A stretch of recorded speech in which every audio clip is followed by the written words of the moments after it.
with a resume, you want to make sure that you understand that it is an effective tool, and an effective resume is the most important marketing tool you can have. Resumes are expected for almost all types of jobs, from a waitress at a golf course in Virginia, or CEO of a major company in New York City. So the majority of any jobs that you can think of, it's always good to have a resume. It has one purpose and one purpose only: to persuade the reader to contact you for an interview. Just remember, you do not get hired from a resume. You get hired through your interview. And you don't get an interview if you don't have a successful resume or a good resume. So what you need to do is you need to make sure you work on your resume so that you stand out, so that the potential employer wants to invite you in for an interview. Resume writing involves documenting your accomplishments and skills to showcase what you can offer an employer. You want to tailor each resume to a specific job for which you're applying. If you're applying to work at the Blackburn Center here at Howard University, you don't just put that you're interested in working at Howard University, because that doesn't tell the university what you're interested in doing. If you're vague, they need to know the specific. Are you interested in working in the accounting department? Are you interested in working in the cafeteria, doing landscaping, working security? I mean, there are a lot of different positions on campus, so when you are applying for a job, you definitely want to make sure that that resume is specific on the type of position that you are applying for. Now, as an employer, if I see a resume that someone submits to me and they don't have a specific position that they're applying for, I'm going to assume that they're just looking for any job that they can find. And that's not the type of employee that I'm looking to hire. I want to hire someone that knows exactly what they want to do and how they want to go about doing it. So being vague in your objective or the type of work you're trying to do is not helpful to you in your resume. You want to emphasize those parts of your work history, educational background, and personal experience that especially qualify you and only you for that particular position. You want to define your career or job objective, and you want to list all your relevant work history.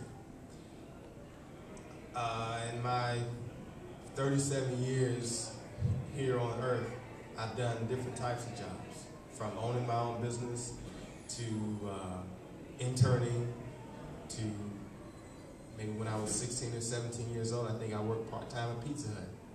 Well, if I'm working on my resume, I'm not going to put a job on the resume that's not relevant to the job that I'm applying for. So if I've worked in accounting for the past 15 years and I want to go into accounting, I'm not going to go back to when I was 16 years old and say that I waited tables at Pizza Hut. You only want to list your relevant work history on your resume. But you definitely want to list your education and your training and organize this information. You don't want to have your name at the bottom and your education at the top and where you worked in the middle and your email at the bottom. You want to make sure everything is organized. You want to list your strongest skills in the beginning. So let's say you speak, do you speak more than one language? No. No? Okay. Let's say you speak 3 languages. You speak English, you speak Chinese, and you speak German. And you also know sign language.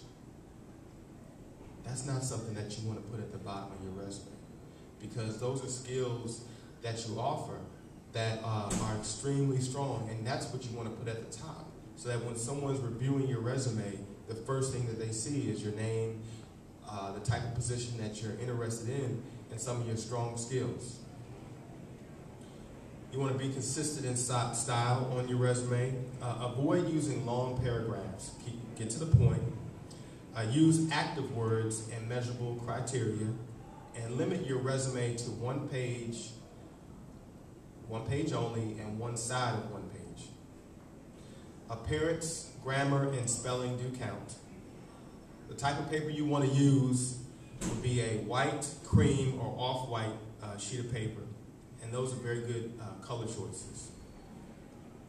You want to be conservative when preparing your resume. Do not use any bright colored paper or fancy fonts. If you turn in your resume in a piece of paper that has a piece of paper that is possibly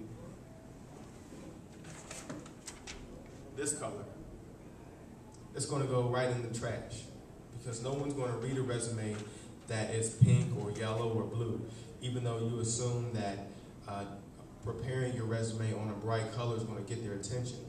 It definitely will get their attention, because it'll be the first resume that they throw in the trash. So stay conservative in preparing your resume.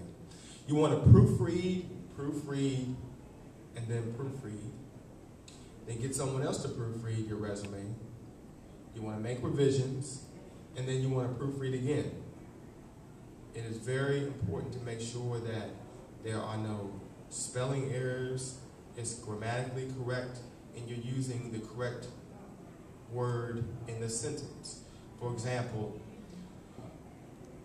the word T-H-E-I-R there, and the words T-H-E-R-E there.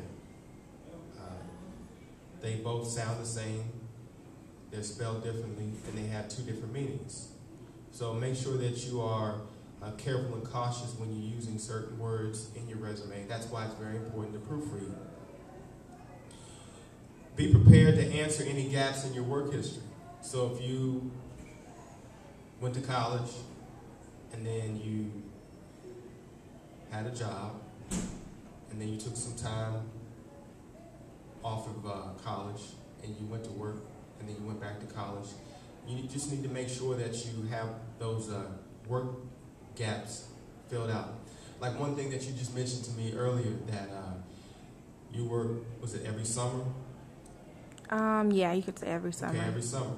So what will happen is, if you're preparing an interview, if you're preparing a resume, you'll have gaps in your work history, because it'll say you worked from, I'm just going to make up, from June to August 2010, and then the next year it'll say from June to August 2011, and then it'll say from June to August 2012.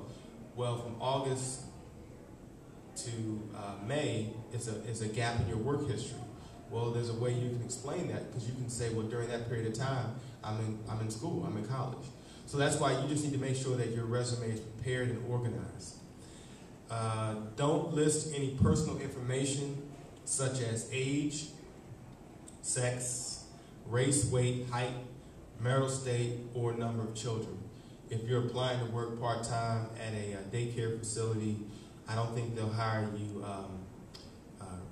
quickly if you say the reason why I want to work here is because I love children, because I have 18 of my own. So you want to make sure that certain things you don't put on your resume. Even though some of you ladies and also some gentlemen out there may think that you are extremely attractive, do not attach a photo on your resume.